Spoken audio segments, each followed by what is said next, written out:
Salimi Rafattar, Jaehyun NCT balik salim ke anak Raffi Ahmad.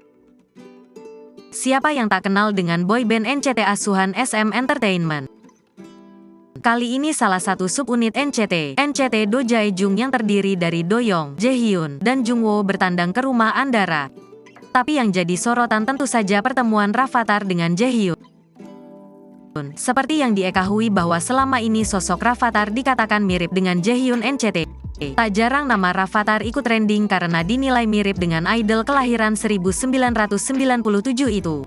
Dilansir Grid ID dari kanal YouTube Rans Entertainment pada Kamis, tanggal 1 Juni tahun 2023, saat kunjungan ke Andara terjadi interaksi kocak antara Rafattar dan juga Jaehyun.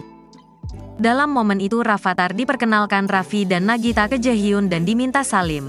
Salim, Nono in Indonesia salim, kata Nagita mengarahkan Rafattar untuk salim. Tapi yang menjadi sorotan adalah saat Jaehyun NCT malah minta balik salim ke Rafattar.